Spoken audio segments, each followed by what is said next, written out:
하나님께서 창조하실 수 있는 최고의 걸작인 천사들. 천사들은 하나님을 아바 아버지라 부르지 못한다.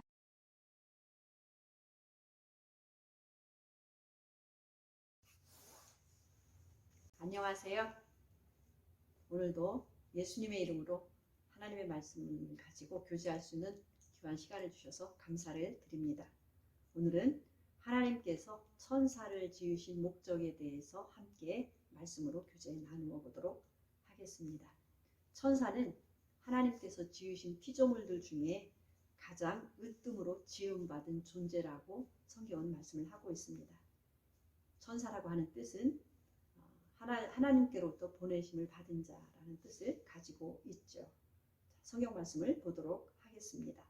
느헤미야 9장 6절 말씀에 오직 주는 야훼시라 하늘과 하늘들의 하늘과 1월 성신과 땅과 땅 위의 만물과 바다와 그 가운데 모든 것을 지으시고 다 보존하시오니 모든 천군이 주께 경배하나이다 라고 하나님께서 말씀을 하셨습니다.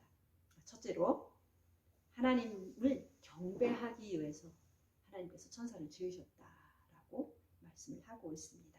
자, 두 번째 누가복음 1장 26절 말씀에 보시면 여섯째 달에 천사 가브리엘이 하나님의 보내심을 받들어 갈릴리 나사렛이란 동네에 가서 30절 천사가 일러 가로되 마리아여 무서워 말라 내가 하나님께 은혜를 얻었느니라 라고 말씀을 하고 계십니다.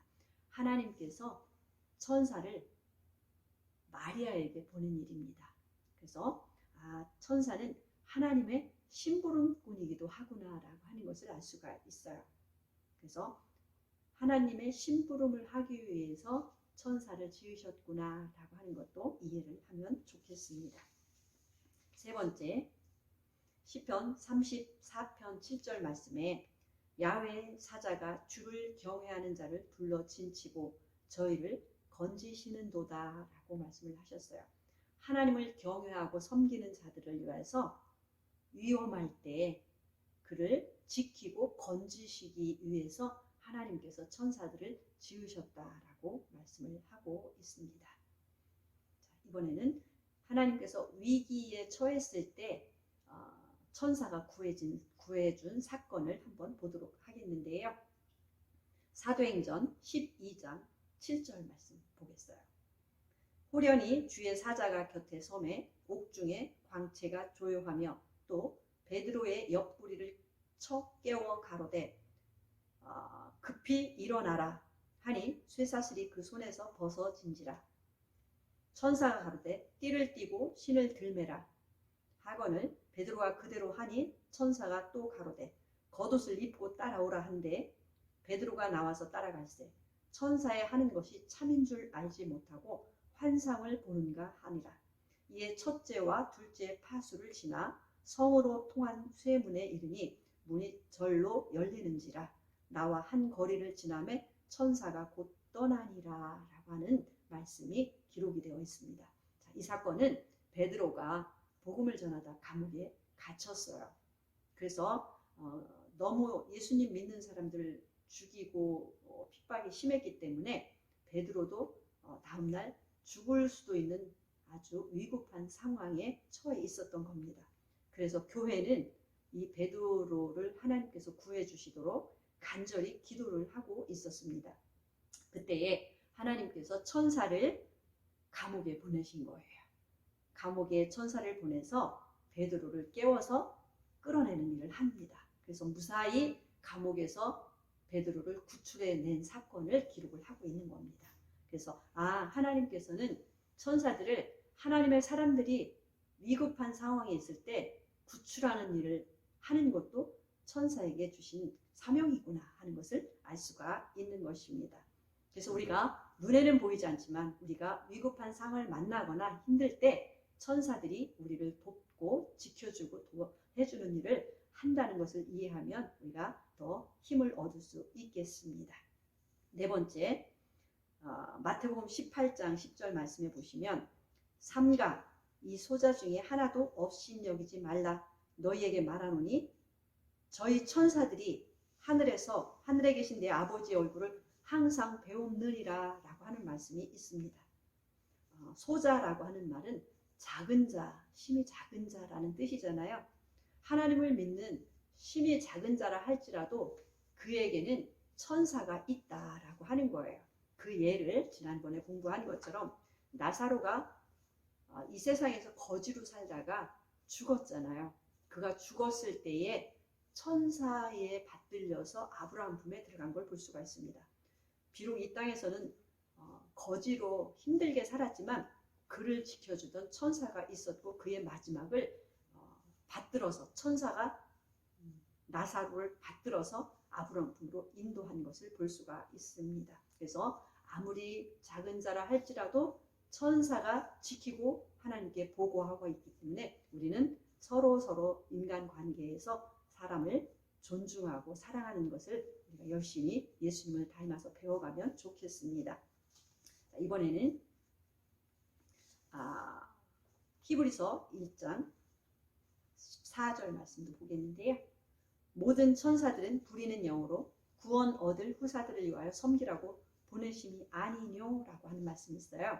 자, 천사를 지으신 목적 다섯 번째는 모든 천사라고 표현을 했거든요.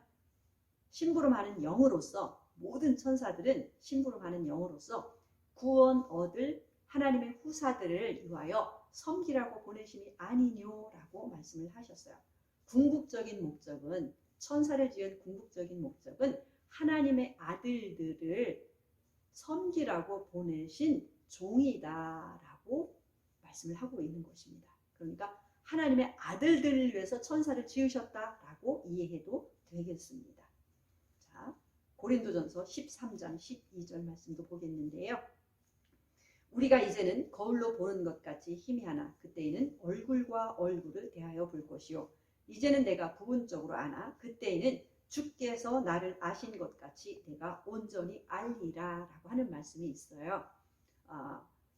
우리가 지금은 육체를 입고 있기 때문에 하나님의 아들의 신분을 얻었지만 천사처럼 우리의 겉사람이 능력이 더 뛰어나진 않아요. 그래서 어떤 면에서는 천사의 도움이 항상 필요한 존재로 살아가고 있습니다. 그러나 오는 세상에서는 하나님의 아들의 신분을 얻고 신령한 몸으로 변화된 그 세상에서는 이제 하나님께서 나를 아신 것처럼 우리도 온전히 알 때가 온다라고 하는 거예요. 한 군데 더 볼게요. 고린도전서 6장 3절 말씀인데요. 우리가 천사를 판단할 것을 너희가 알지 못하느냐? 그러하거든 하물며 세상 일이랴 라고 하는 말씀이 기록되어 있습니다. 그러니까 지금은 우리가 천사를 판단할 능력이 사실 부족해요. 그러나 오는 세상에서는 하나님께서 나를 아신 것처럼 내가 온전히 알 때가 오는 그때에는 천사를 판단할 수 있는 능력과 권세도 하나님께서 우리에게 주시기 때문에 충분히 할 수 있는 일이다라고 하는 거예요. 그러면 이렇게 피조물 중에 으뜸이 되는 천사들을 심부름꾼 종으로 우리가 부릴 수 있다면 하나님의 아들의 신분이 얼마나 대단하고 놀랍고 위대한 것인지를 짐작할 수 있게 되는 것을 알 수가 있습니다. 자, 이번에는 그러면 천사들의 권세와 능력은 어느 정도인가라고 하는 것을 또 말씀을 통해서 보도록 하겠습니다. 자, 에스겔서 28장 12절 말씀에 보시면 주 야훼의 말씀에 너는 완전한 인이었고 지혜가 충족하며 온전히 아름다웠도다. 너는 기름 부음을 받은 덮는 그룹임이여 내가 너를 세우매 내가 하나님의 성산에 있어서 화강석 사이에 왕래하였었도다. 내가 지음을 받던 날로부터 내 모든 길에 완전하더니 마침내 불의가 드러났도다. 내가 아름다움으로 마음이 교만하였으며 내가 영화로움으로 내 지혜를 더럽혔으며 내가 너를 땅에 던져 열왕 앞에 두어 그들의 구경거리가 되게 하였도다 라고 하는 말씀이 기록되어 있습니다. 천사장 루시퍼에 대한 이야기인데요. 천사를 얼마나 놀랍게 지으셨는지 천사 너는 완전한 인이다 이렇게 말씀을 하셨어요. 다시 말해서 하나님도 인정한 능력 있는 피조물 중에 최고다라고 말씀을 하신 것이죠. 그 다음에 지혜가 충족했다, 지혜가 충만했다라고 하는 것이고요. 온전히 아름다웠다라고 말씀을 하고 있습니다. 이 정도면 천사가 얼마나 놀라운 존재인지 우리가 이해를 조금은 할 수 있을 것 같습니다. 그러면 천사의 능력은 그러면 어떻게 우리가 이해할 수 있을까요? 성경에서 한번 그 예를 찾아보겠는데요. 열왕기 하 19장 35절 말씀에 보시면 이 밤에 야훼의 천사가 이렇게 이해해도 되겠죠. 천사가 사자가 나와서 아수르 진에서 군사 18만 5천을 친지라. 아침에 일찍이 일어나 보니 다 송장이 되었더라 라고 하는 말씀이 있습니다. 자, 이 말씀은 남쪽 유다를 히스기야 왕이 통치하던 시대의 이야기입니다. 그때 당시 아수르의 사내립이 대제국이었는데요. 남쪽 유다를 쳐들어온 거예요. 공격을 해 들어왔는데 남쪽 유다의 히스기야 왕은 이 사내립을 이길 수 있는 힘이 없었어요. 강대국을 어떻게 맞서서 싸울 수 있는 환경이 전혀 되지 않았던 상황이었습니다. 그래서 이 히스기야는 다른 방법을 찾지 못하고 하나님께 기도하는 것을 선택한 거죠. 그 밤에 하나님 앞에 간절히 기도를 드립니다.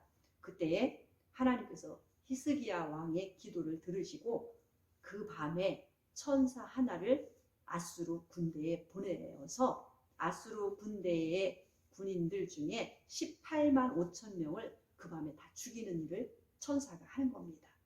그 다음날 사내립은 이 충격적인 사건을 보고 자기의 부하 군대를 시체를 가지고 다시 그들의 고향으로 퇴각한 것을 성경은 기록을 하고 있습니다.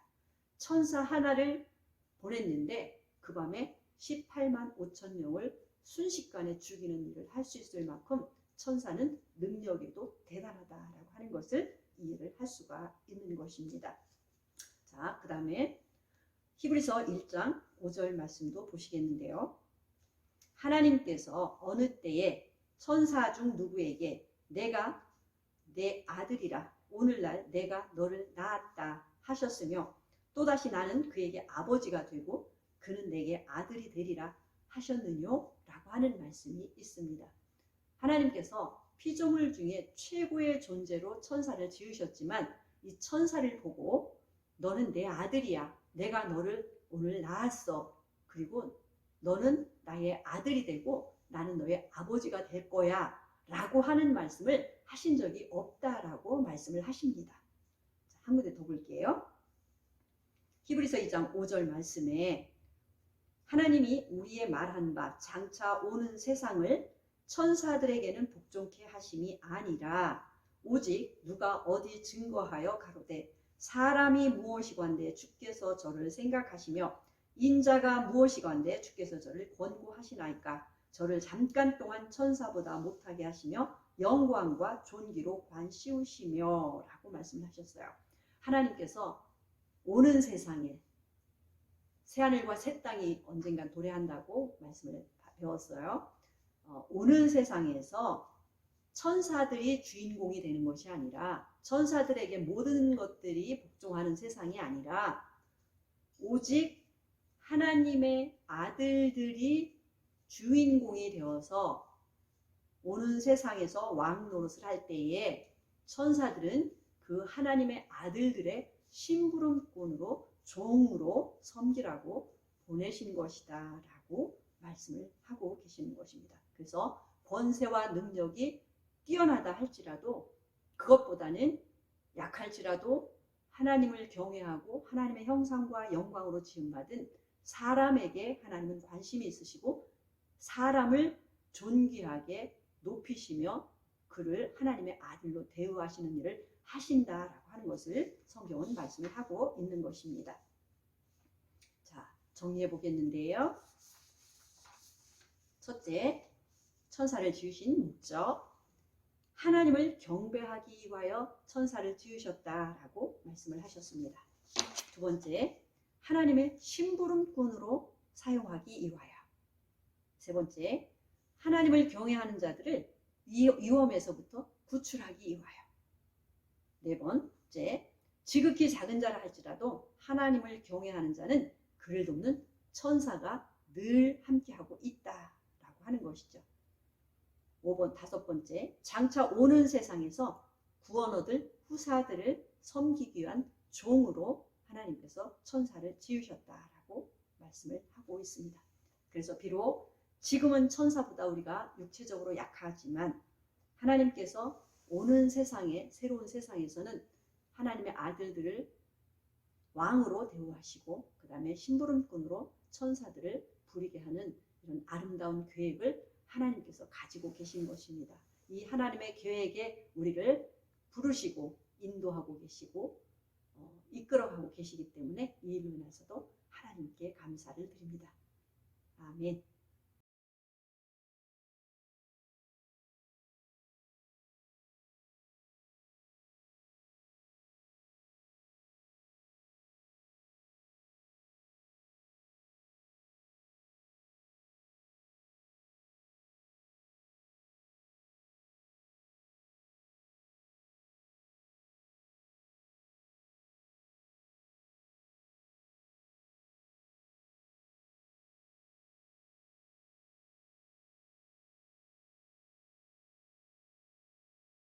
지으신 아버지로 부를 수 있는 아들과 아바 아버지라 부를 수 있는 아들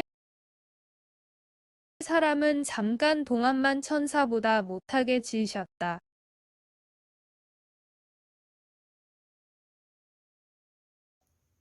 안녕하세요.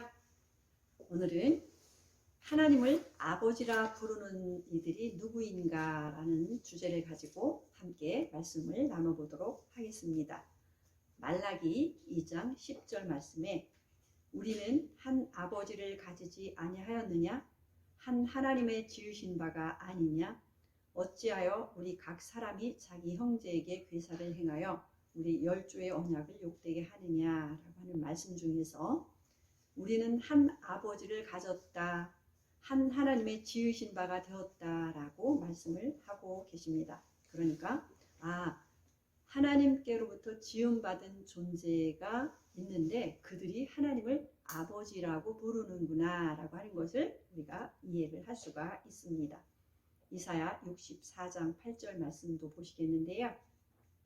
그러나 야훼여 주는 우리 아버지시니이다. 우리는 진흙이요 주는 토기장이시니 우리는 다 주의 손으로 지으신 것이라 라고 하는 말씀이 있습니다. 여기서도 주는 우리 아버지이십니다. 그리고 우리는 진흙입니다. 우리 하나님은 토기장이신데 그 진흙으로 우리를 지으셨습니다. 그래서 지음받은 존재로서 하나님을 우리가 아버지라고 부릅니다 라고 말씀을 하고 있습니다. 창세기 2장 7절 말씀인데요. 야훼 하나님이 흙으로 사람을 지으시고 생기를 그 코에 불어넣으시니 사람이 생명이 된지라 라고 말씀을 하셨습니다. 자, 흙으로 사람의 육체를 만드시고 하나님께서 생기를 그 코에 불어넣으셨다. 그래서 사람이 생명이 되었다라고 말씀을 하시는 겁니다. 다시 말해서 사람이 영혼력을 가진 완전한 사람이 되었다라고 말씀을 하시는 것이죠. 창세기 3장 19절 말씀도 보시겠는데요. 내가 얼굴에 땀이 흘러야 식물을 먹고 필경은 흙으로 돌아가리니 그 속에서 내가 취함을 입었음이라. 너는 흙이니 흙으로 돌아갈 것이니라 라고 말씀을 하신 것이 있습니다.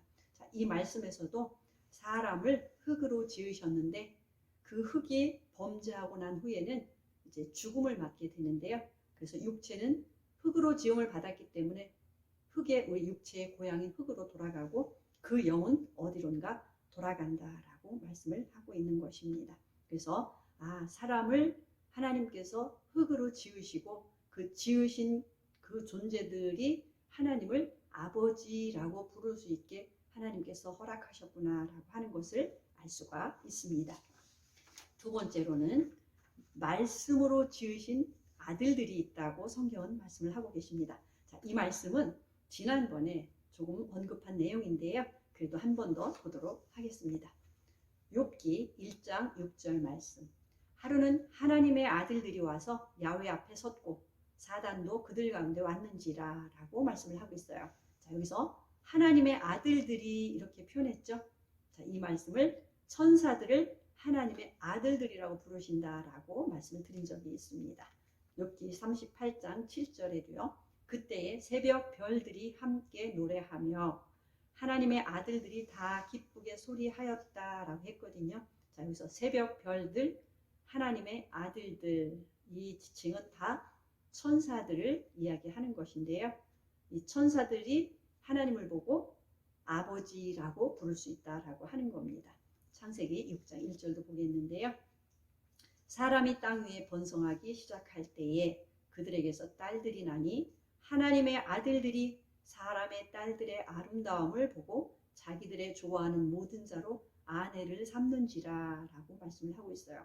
여기서도 하나님의 아들들이라고 했을 때 이 하나님의 아들들은 천사들을 이야기하는 것입니다. 그래서 하나님께서 천사들을 말씀으로 지으셨는데 말씀으로 지으신 그 천사들이 하나님을 보고 하나님 아버지라고 부른다고 성경은 기록을 하고 있습니다. 자, 세 번째로는 진리의 말씀으로 낳으신 아들들이 있다라고 성경은 기록을 하고 있어요.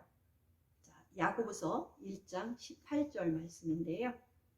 그가 그 조물 중에 우리로 한 첫 열매가 되게 하시려고 자기의 뜻을 쫓아 진리의 말씀으로 우리를 낳으셨느니라 라고 말씀을 하셨습니다. 자, 하나님께서 우리를 진리의 말씀으로 낳으셨대요. 그러므로 진리의 말씀으로 낳음받은 우리가 하나님을 보고 아버지라고 부를 수 있다고 말씀을 하고 계시는 겁니다. 자, 로마서 8장 15절 너희는 다시 무서워하는 종의 영을 받지 아니하였고 양자의 영을 받았으므로 아바 아버지라 부르짖느니라 라고 하는 말씀이 있습니다. 자, 여기서 종의 영을 받지 아니하였고 양자의 영을 받았다 라고 했어요. 자, 여기서 양자의 영은 다시 말씀을 드리면 하나님의 아들이 되게 하는 영 이렇게 이해하면 좋겠습니다. 그래서 하나님의 아들이 되게 하는 영을 받았으므로 아바 아버지라 부르짖게 하셨다라고 말씀을 하고 있습니다. 자, 이어서 갈라디아서 4장 6절 말씀도 보겠는데요. 너희가 아들인 고로 하나님이 그 아들의 영을 우리 마음 가운데 보내사 아바 아버지라 부르게 하셨느니라 라고 말씀을 하셨어요. 자, 여기서 그 아들의 영을 우리 마음 가운데 보내셨다라고 했을 때 바로 이 아들의 영은 예수 그리스도의 영을 말씀하시는 것으로 우리가 이해를 하면 좋겠습니다. 요한복음 1장 13절 말씀에도요. 이는 혈통으로나 육정으로나 사람의 뜻으로 나지 아니하고 오직 하나님께로서 난 자들이니라 라고 하는 말씀이 있어요. 자, 혈통, 육정, 사람의 뜻으로 난 자가 있는 거죠. 그리고 하나님께로부터 난 자가 있는 거예요. 자, 이거는 우리 안에서 둘 다 존재하는 겁니다. 자, 혈통으로나 육적으로나 사람의 뜻으로 난 것은 우리 부모로부터 태어난 우리의 육체의 사람, 겉사람을 이야기하는 것이죠. 그리고 또 하나는 오직 하나님께로부터 태어난 자니라 출생한 자니라 라고 한 이 하나님께로부터 태어난 자는 우리의 속사람이 셋째 하늘 참 하늘로부터 하나님께로부터 태어난 것을 하나님께로부터 난 것이다 라고 설명을 하고 있는 것입니다.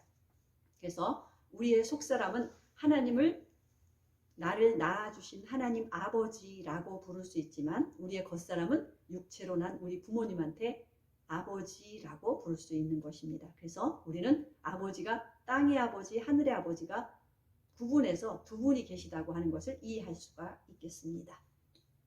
자, 이번에는 요한 1서 3장 9절 말씀도 보겠는데요. 하나님께로서 난 자마다 죄를 짓지 아니하나니 이는 하나님의 씨가 그의 속에 거함이요 저도 범죄치 못하는 것은 하나님께로서 났음이니라 라고 말씀을 하셨어요. 자, 여기서도 하나님께로부터 태어난 자마다 죄를 지을 수 없다라고 합니다. 왜냐하면 하나님의 씨가 그의 속에 있기 때문에 그리고 범죄할 수 없는 것은 하나님께로부터 났기 때문에 이렇게 말씀을 하고 있는 겁니다. 이것은 바로 우리의 속사람이 하늘로부터 태어났을 때, 다시 말해서 우리가 성령을 받았을 때에 우리의 영은 죄를 지을 수 없는 하나님의 거룩한 아들이다라고 말씀을 하고 있는 것입니다. 그러나 우리의 겉사람, 우리의 혼은 육체의 소욕을 따라 산다면 죄를 지을 수 있는 겁니다. 그래서 우리가 죄를 짓지 않으려고 한다면 우리의 겉사람을, 우리의 정과 욕심을 십자가에 못 박아야 된다라고 예수님께서 말씀으로 가르쳐 주시고 있는 것이죠. 자, 요한복음 3장 3절에서 5절 말씀인데요. 예수께서 대답하여 가라사대 진실로 진실로 내게 이르노니 사람이 거듭나지 아니하면 하나님 나라를 볼 수 없느니라. 니고데모가 가로되 사람이 늙으면 어떻게 날 수 있겠습니까? 두 번째 모태에 들어갔다가 날 수 있겠습니까? 예수께서 대답하시되 진실로 진실로 내게 이르노니 사람이 물과 성령으로 나지 아니하면 하나님 나라에 들어갈 수 없느니라 라고 말씀을 하셨어요. 이 내용은 예수님과 유대인의 관원인 니고데모하고 대화하는 내용이에요. 자, 예수님께서는 니고데모에게 이렇게 말씀하는 것이죠. 진실로를 두 번씩 강조하면서 사람이 거듭나지 아니하면 하나님 나라 볼 수 없다라고 말씀을 하셨어요. 그런데 니고데모는 이 말씀을 이해를 잘못하고 그러면 사람이 늙으면 두 번째 엄마 모태에 들어갔다 나오는 게 거듭나는 겁니까? 라고 다시 예수님께 질문을 합니다. 그랬을 때 예수님이 다시 진실로를 두 번을 강조하시면서 사람이 물과 성령으로 거듭나지 아니하면 하나님 나라 들어갈 수 없다라고 하늘에서 태어나는 하늘 이야기를 하고 계시는 것입니다. 그래서 예수님은 위의 것을 이야기하고 있고 니고데모는 땅의 것을 이야기하고 있는 거예요. 자, 그러면 우리가 어떤 말씀에 주목을 해야 될까요? 바로 위로부터 출생하는 위의 것을 설명하는 예수님의 말씀에 귀를 기울이는 것이 옳다고 생각을 하잖아요.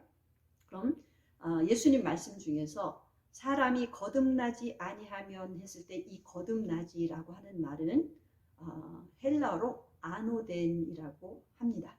자, 이 말은 다시 위로부터라고 이해를 하면 되겠어요. 자, 똑같은 말씀, 똑같은 아노덴을 요한복음 3장 31절에도 사용하셨는데요. 위로부터 오시느니 이는 만물 위에 계시고 땅에서 나니는 땅에 속하여 땅에 속한 것을 말하느니라.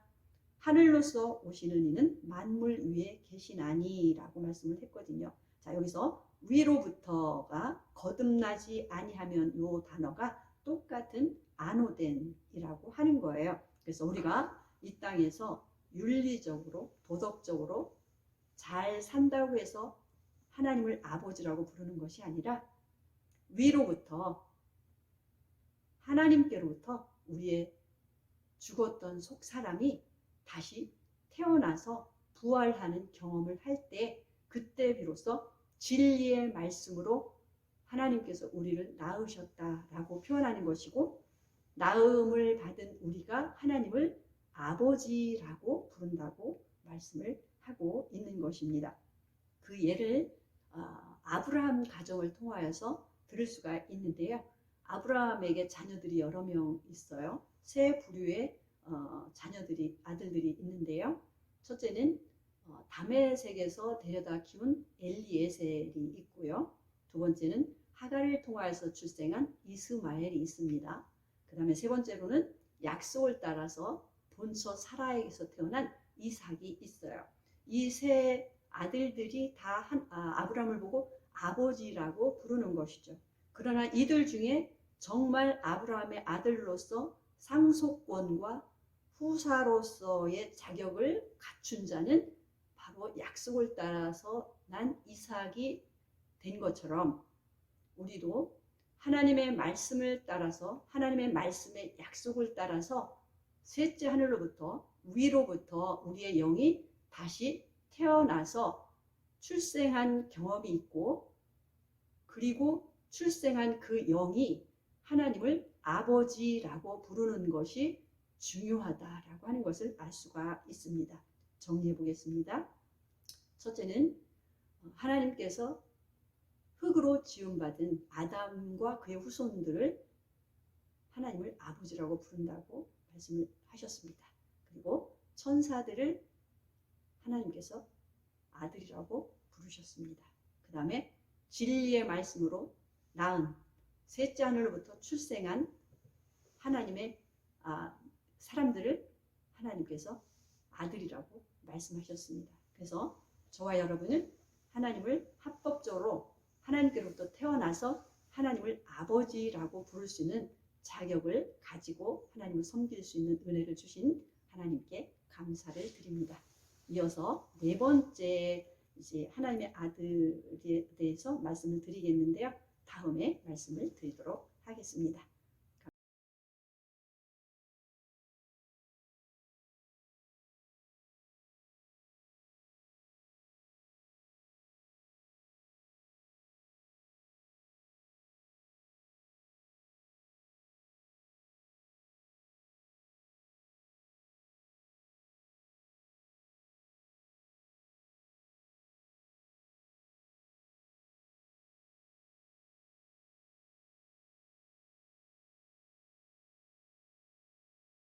하나님께서 지으신 아들과 낳으신 아들의 엄청난 자인 낳으신 아들은 모든 천사들의 영원한 주인이다.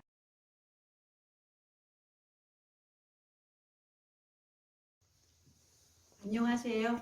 예침 성경교실 여러분, 새해 복 많이 받으세요.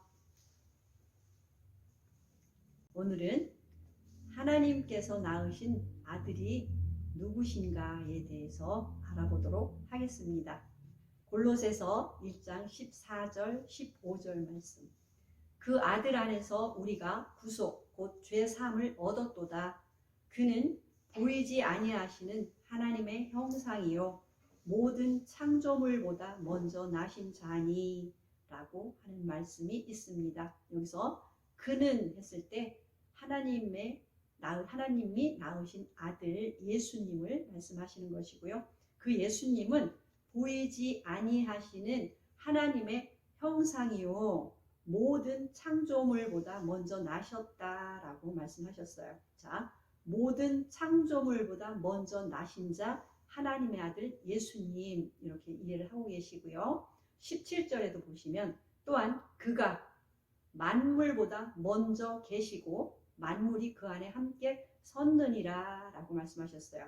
그가 만물보다 먼저 계셨다라고 하시네요.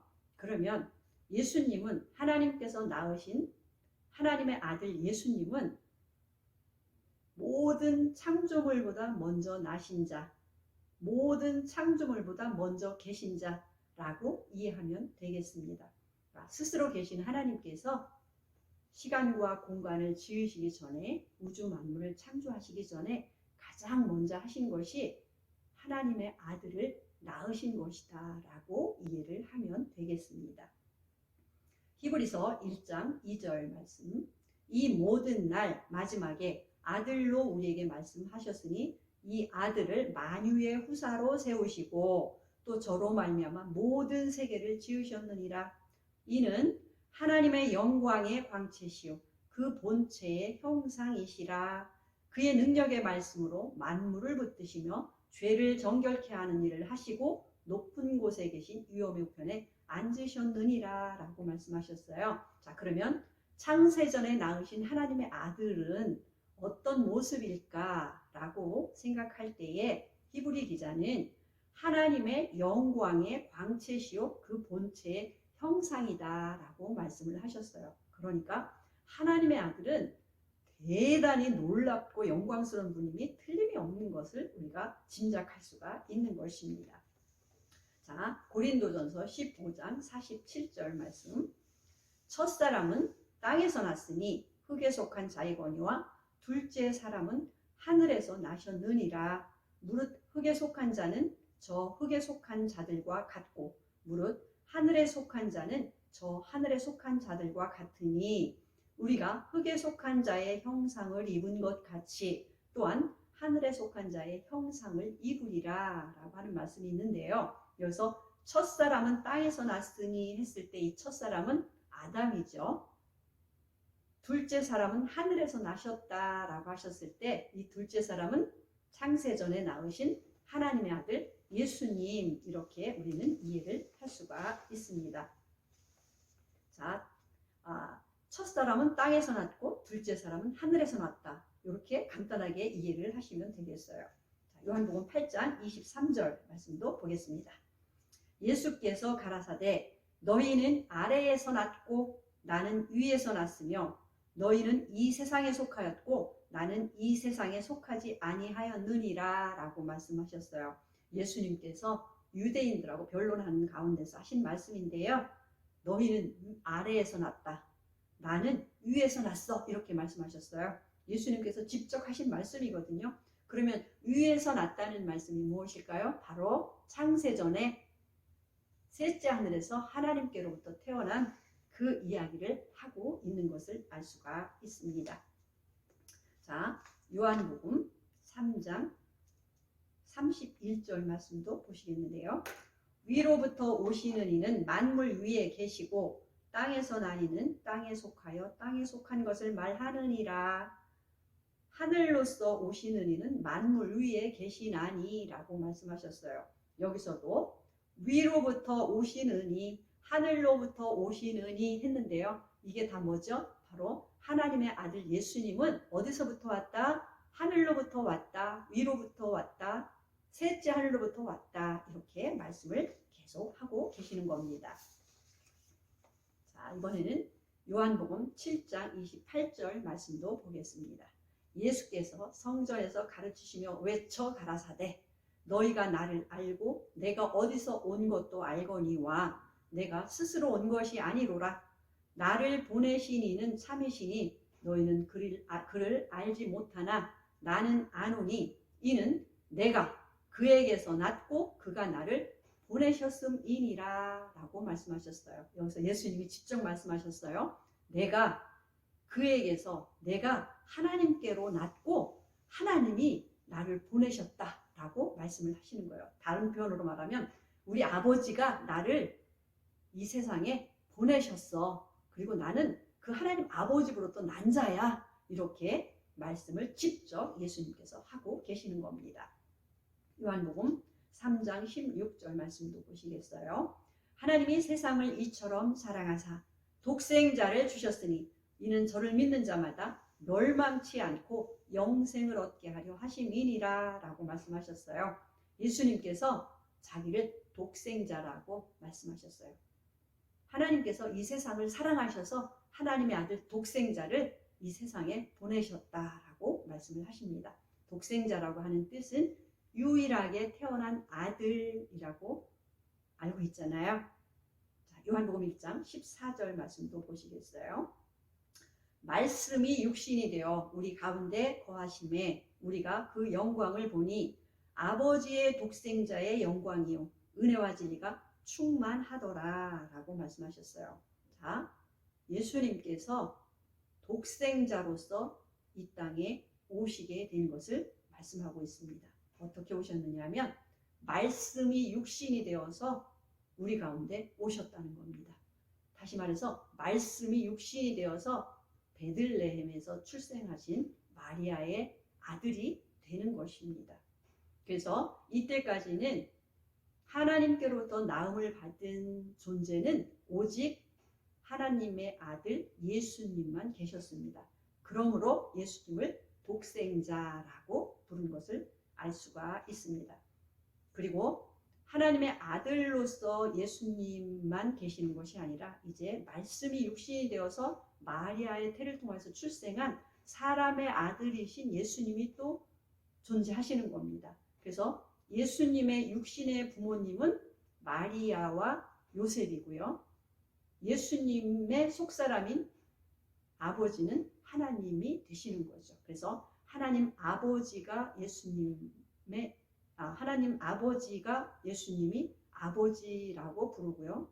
또 마리아와 요셉에게 예수님은 또 어머니, 아버지 이렇게 부를 수 있는 두 가지의 두 분의 부모님을 가지고 계시는 것을 알 수가 있습니다. 자, 이번에는 빌립보서 2장 6절 말씀도 보시겠는데요. 그는 근본 하나님의 본체시나 하나님과 동등됨을 취할 것으로 여기지 아니하시고 오히려 자기를 비어 종의 형체를 가져 사람들과 같이 되었고 사람의 모양으로 나타나셨으니 자기를 낮추시고 죽기까지 복종하셨으니 곧 십자가에 죽으심이라 라고 말씀하셨어요. 그는 근본 하나님의 본체이시나 하나님의 영광의 광채시요 그 본체이신 그분이 그 모든 영광을 내려놓고 종의 모습으로 이 세상에 오셔서 범죄한 인생들을 위해서 십자가에서 값을 내주시는 희생을 하신 분이라고 우리는 이해를 할 수가 있습니다. 자, 히브리서 2장 11절 말씀도 보시겠는데요. 거룩하게 하시는 자와 거룩하게 함을 입은 자들이 다 하나에서 난지라 그러므로 형제라 부르시기를 부끄러워 아니하시고 라고 했는데요. 자, 여기서 거룩하게 하시는 자는 예수님이잖아요. 하나님의 아들로서 예수님은 우리를 위해서 십자가에 돌아가셨잖아요. 그래서 우리를 거룩하게 해주실 수 있는 길을 열어놓으신 겁니다. 그리고 우리는 그분의 말씀을 따라서 위로부터 나았을 때 거룩함을 입은 자가 된 것입니다. 그래서 거룩하게 하시는 자와 거룩하게 함을 입은 자들이 다 하나님께로부터 태어났다라고 말씀을 하시는 겁니다. 그러므로 예수님께서 우리를 보고 형제라고 부르시기를 기뻐하신다, 부끄러워하지 아니하신다라고 말씀을 하고 있는 것입니다. 자, 히브리서 2장 17절 말씀도 보시겠는데요. 그러므로 저가 범사에 형제들과 같이 되심이 마땅하도다. 이는 하나님의 일에 자비하고 충성된 대제사장이 되어 백성의 죄를 구속하려 하심이니라 라고 말씀을 하셨어요. 여기서도 범사에 형제가 되심을 기뻐하신다라고 말씀을 하고 계시는 겁니다. 자, 로마서 8장 29절 말씀도 보시겠습니다. 하나님이 미리 아신 자들로 또한 그 아들의 형상을 본받게 하기 위하여 미리 정하셨으니 이는 그로 많은 형제 중에서 맏아들이 되게 하려 하심이니라 라고 말씀하셨어요. 예수님이 독생자이셨잖아요. 그런데 이제 하늘로부터 물과 성령으로 거듭난 많은 아들들이 출생함으로 인해서 이제 독생자이신 예수님이 맏아들이 되셨고요. 이제 우리는 그 형제들이 된 겁니다. 그래서 형제라고 부르는 것을 즐거워하시는 예수님이신 것을 알 수가 있습니다. 자, 빌립보서 3장 21절 말씀대로 그가 만물을 자기에게 복종케 하실 수 있는 자의 역사로 우리의 낮은 몸을 자기 영광의 몸의 형체와 같이 변케 하시리라 라고 말씀하셨어요. 그 아들의 형상을 본받게 하기 위하여 하나님께서 미리 정하셨다라고 하셨는데 우리를 자기 영광의 몸의 형체와 같이 변케 해주시겠다라고 예수님께서 말씀하시는 겁니다. 히브리서 1장 6절 말씀도 보시겠는데요. 맏아들을 이끌어 세상에 다시 들어오게 하실 때에 하나님의 모든 천사가 저에게 경배할지어다. 아멘. 자, 예수님께서 베들레헴에 출생하셨을 때는 초림으로 오셨을 때에는 독생자로 오셨습니다. 그러나 다시 오실 때에는 예수님의 재림 때에는 맏아들로서 이 세상에 다시 들어오신다라고 말씀을 하고 계시는 것입니다. 자, 정리해 보겠습니다. 지음받은 아들들이 있다고 말씀드렸고요. 하나님께로부터 태어난 아들들이 있다라고 이제 말씀을 드렸습니다. 자, 지음받은 아들들은 아담과 그의 후손들 그리고 많은 천사들이고요. 하나님께로부터 태어난 아들들은 바로 창세전에 낳으신 하나님의 아들 예수님 그리고 예수님을 믿고 위로부터 진리의 말씀으로 낳으신 하나님의 아들들 즉 물과 성령으로 다시 거듭난 태어난 자들이 하나님께서 낳으신 아들들이다라고 말씀을 하고 계시는 것입니다. 그래서 지으신 아들들과 낳으신 아들들을 우리가 구분할 수 있고 하나님께서 낳으신 아들들은 하나님의 모든 것을 물려받을 상속자요 하나님의 모든 것에 뒤를 이을 후사라고 말씀을 하시고 우리에게 약속을 주신 것입니다. 그러므로 우리가 땅에서 난 자로서 끝나는 것이 아니라 예수님을 믿고 그 말씀의 약속을 따라서 진리의 말씀으로 하늘로부터 다시 태어나는 이 귀한 축복을 받은 것으로 인해서 하나님 앞에 감사를 드리는 것입니다. 그러므로 하나님께서 낳으신 아들의 신분, 위로부터 낳으신 아들의 신분에 대해서 오늘 말씀을 드렸는데요. 그러나 예수님, 하나님의 아들로서 예수님 안에는 신격과 인격이 존재하고 신성과 인성이 함께 계시잖아요. 자, 이 부분에 대해서도 기회가 되면 자세하게 말씀을 드리도록 하겠습니다. 감사합니다.